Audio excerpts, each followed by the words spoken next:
I'm Gurpreet Kaur. Today's August 24th, 2013. So in June 1984, I think I was around 11 and a half. And you were a student at that time? Yes. Yeah. Do you remember what grade? I think it was 5th grade. So in June 84, I was in Faridabad. It's not something that I have any, I don't have any first-hand experience about 1984 because we were in Faridabad, but whatever I know of it is whatever I've heard from Dad, what he experienced, what he saw, and what he came home and told us. So, a flood of emotions really came running through at that time. It was not just 84. I don't know the details, I don't recall the details, but it was culmination of events that led up to 1984, right? It was everything politically that was happening. The Sikh boys being taken out of their homes, falsely jailed, and disappearing. And all that was happening for many years.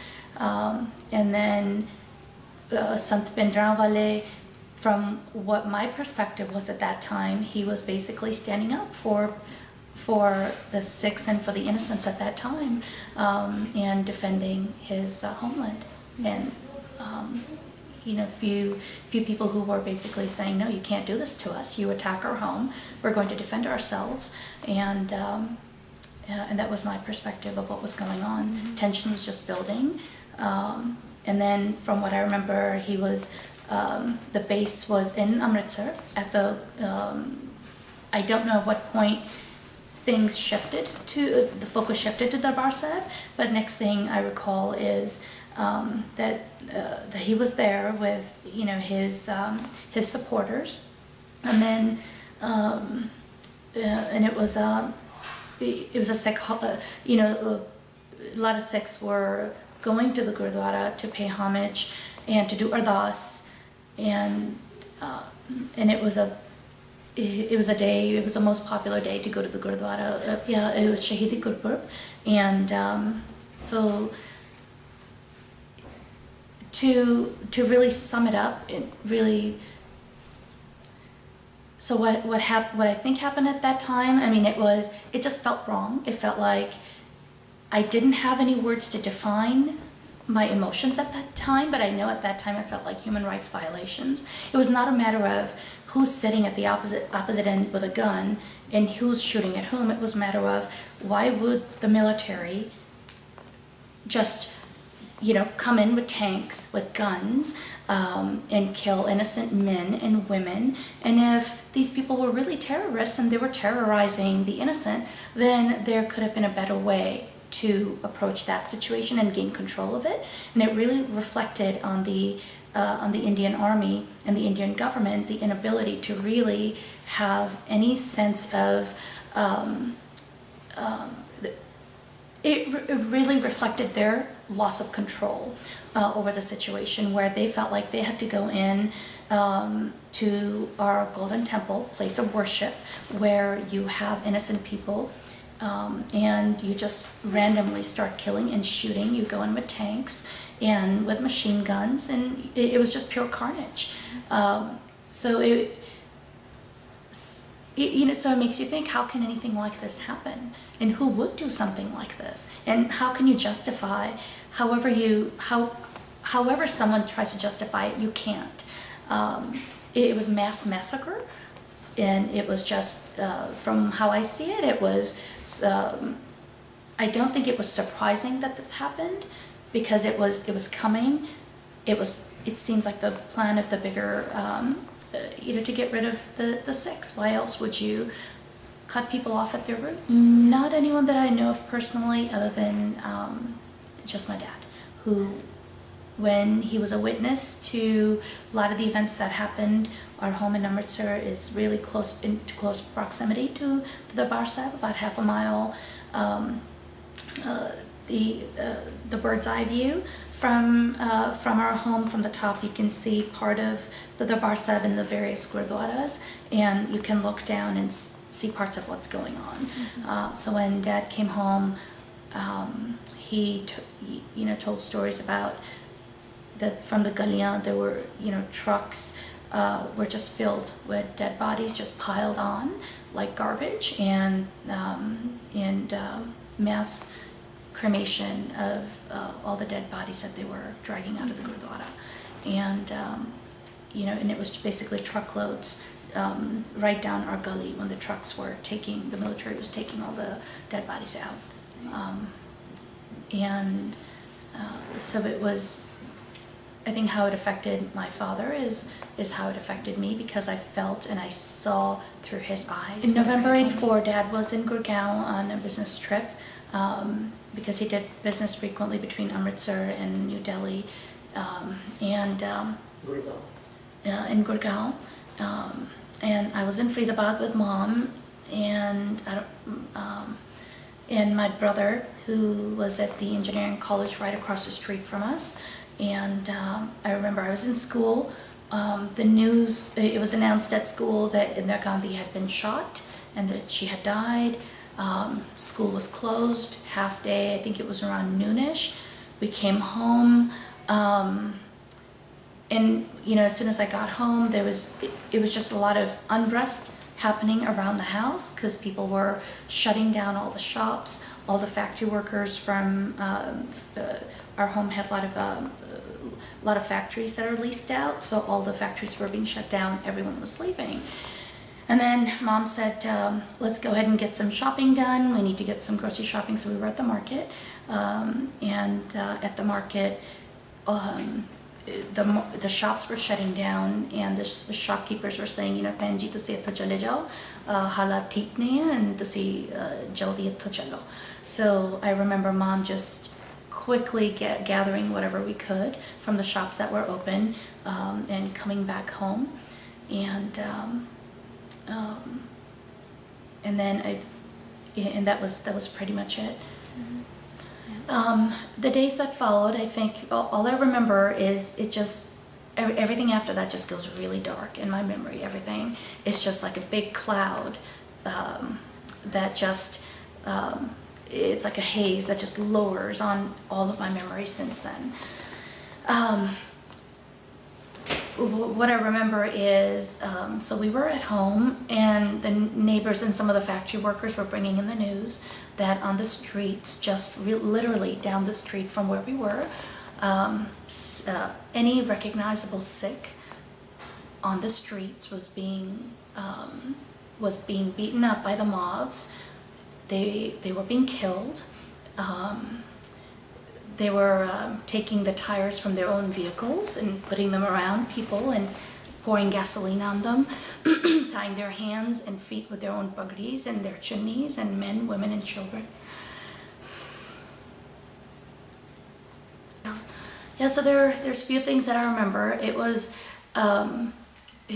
it was very painful to hear everything that was happening. It was shocking. It was unbelievable, and it just you just can't anticipate or even fathom that something like this could happen in your own home being in your own country, which which you love so much. And it just in an instant created the intense dislike for the place where I was. And so on the news, we had the TV on when the electricity was there. On the news, I remember Rajiv Gandhi coming on national TV and saying "Hum khoon ka badla khoon se lenge," and the whole time the TV was focused on Indira Gandhi's funeral and Amitabh Bachchan with Rajiv Gandhi supporting him the whole time.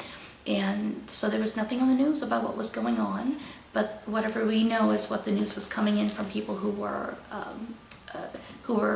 witnessing what was going on the street. And so I drew a picture of when I was looking out on the veranda. There was smoke that I could see out on the street where they were saying these things were happening. All I remember are plumes of smoke, and just feeling very helpless.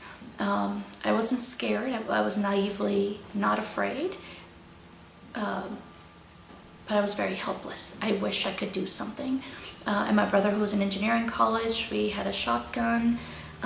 So I saw him with a couple of his friends across from the YMCA Engineering College, just kind of getting ready in the event that we were attacked. And so I faintly remember from the corner of my eye, remembering him putting everything together for self-defense and getting the shotgun ready. And then I think it was day 1 or day 2, I was looking out from the veranda, looking at, just looking to see. Basically, I felt like I was on guard, that I needed to know if someone was heading that way, then we would have a plan of action. I had no idea what that would be, but I just needed to be on guard. So I was just looking out looking over the veranda, and two tractor trailers pulled in. They were huge, probably the 18 to 20 foot trucks that carry goods from one state to another. And then the drivers got out. There were 6 drivers who were who had entered through the gate at our front entrance, and they were seeking shelter. They were quite shaken up, and Mom went down to see what was going on, and they basically told us what they had witnessed, what was going on the streets, and then they had to change their route as soon as they saw what was going on. They had to turn into the closest street to protect themselves and find shelter. So we were really afraid that the mob was going to follow the trucks and come in that way, and we had about 200 or so trees in the backyard that my grandfather had planted, and it made for a really nice camouflage for the trucks. So the trucks went into the back, and we had the trucks there for a couple of days, and the drivers stayed for food and shelter at our place for a couple of days, and then when things seemed to be normalizing, safe enough for them to leave, they left. And then I remember we got the news about my history teacher. I think it must have been it was 5th grade. And when they got to her door, they were trapped in the house, so she had to jump from her balcony, and in the process she broke her legs. And I think at that time the mob was scattering, and the neighbors came in to say "Biatekoiniga the Sijao," and so part of their house. They were going to burn down the house, and the neighbors tried to protect them. And then we went to visit her a few days later, and I remember seeing her in full-length casts and laying on the bed, and she was telling us of her experience of being, how she was forced to jump from her balcony with her husband and her children. And so this whole time we were in Faridabad, and Dad was in Gurgaon for a business trip, and we had no idea where he was. We didn't know if he was still living or not, and we weren't talking about it, we weren't thinking about it. I think at that time everyone's adrenaline rush was just so strong. It wasn't fight or flight mode, it was self-preservation mode. That how do we survive this? How do we get through this? And at night we would turn the lights down, have only the candle on so no one would know that we lived there, so the mob wouldn't turn in. And then about a week went by, and as usual I was standing guard, because that was like the thing that was something that I could do. I felt so helpless. I wanted to do something. A car pulled in. I told my mom that there's a car full of men that have stopped at our front gate, and they're all Monet. Mom came out, and the 5 guys, just very flat affect, got out of the car. They walked in, Mom approached them, and they all came inside the house, sat down in the living room and started talking. And it wasn't until everyone except one man stayed, and I didn't realize that was my dad. Because he was completely clean shaven, and the whole time that he was in Gurgaon, in order to be able to escape the mobs, he had cut his hair and gone clean shaven, and they basically hid from home to home, stop to stop, and they came home. And I remember for days I didn't believe that was my dad.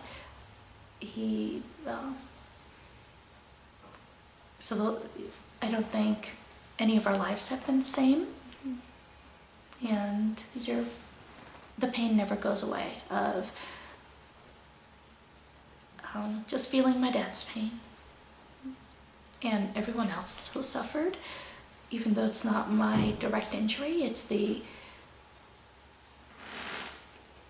really sad. It's disturbingly sad that something like this can happen in the world's biggest democracy. Yeah, we continued to live, and I remember that's when the conversations about leaving the country had started, and it was affecting business, it was affecting the family, it was affecting all of our safety. It was something that we couldn't stop thinking about. And at school, I was being taunted. There was one sick boy in my school. It was a Catholic school, and there was one sick boy. I remember he cut his hair at that time as well, and I just felt very, very alone. And that's when Mom and Dad decided that it was time for us to leave for the sake of our future and our education. That there was really nothing left for us there anymore. You know, when we moved to the States, and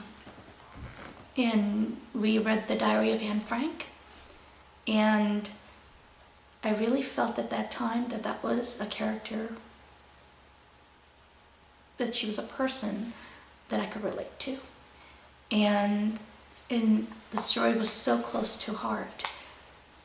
And I wish I could capture the details of what people experienced during that time, and the mass butchering that occurred during that time, and I think in a place where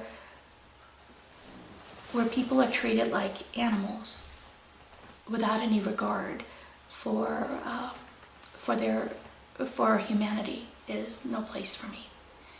And that's a sentiment that I left the country with and never really looked back. Only because I just carried so much pain and so much anger with me that I never wanted to look back and go again. So I think I went back to India after 22 years. And that was the first time I felt fear. I was fearful because those were my last memories of leaving such a violent place. And now going back after 22 or 23 years, I felt like that I was going to be back where it all started. And that's exactly what happened. As soon as the plane landed, my heart just started to race. I was just holding onto my chair. I started to sweat because I didn't want to be there.